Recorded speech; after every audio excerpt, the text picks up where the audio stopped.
By now, we have learned that permanent tissues are divided into two types, simple and complex permanent.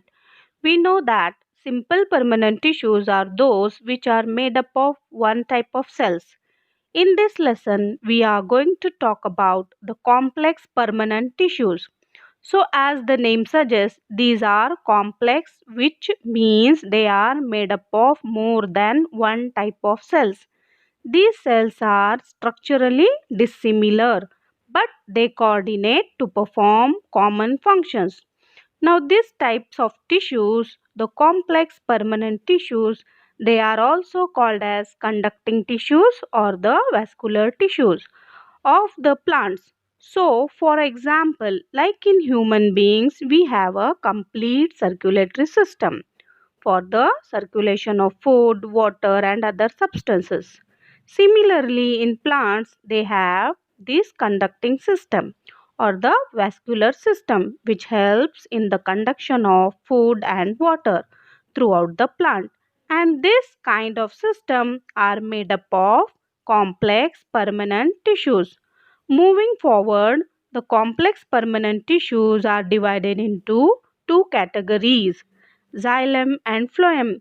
Let us see them one by one. So first is the xylem. Now, to understand the structure of xylem, see those pipelines of the building. They carry water from the bottom up to the various houses. Similar to these pipelines of a building, the plant also possesses some pipe-like structures.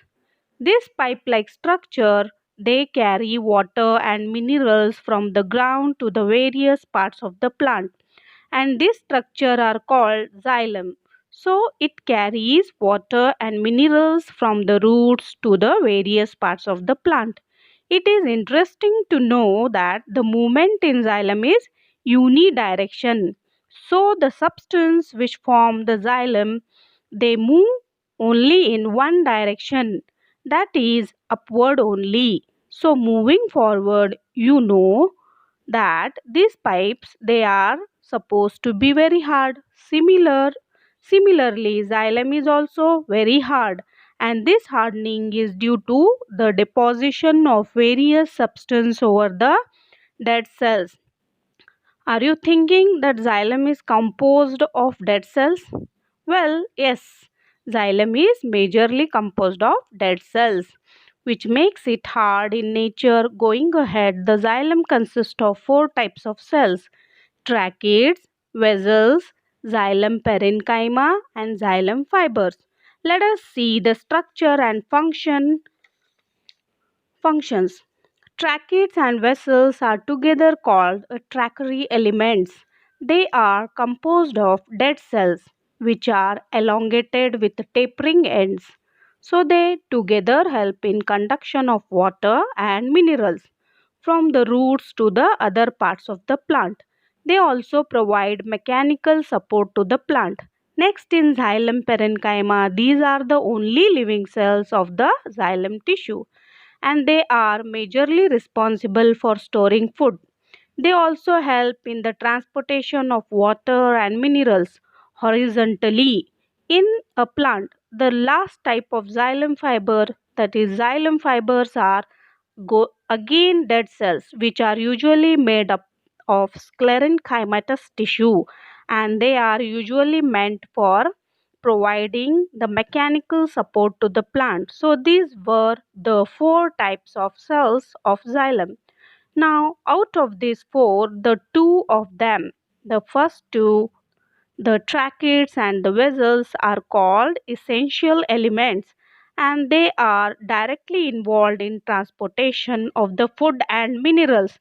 The other two, which are xylem parenchyma and fibers, they are called associated elements because usually they provide the support to these tissues. So this was all about the xylem.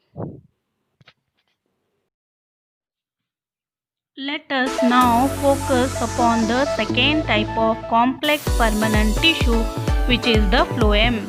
So as you know, the food in the plant is prepared by green parts only.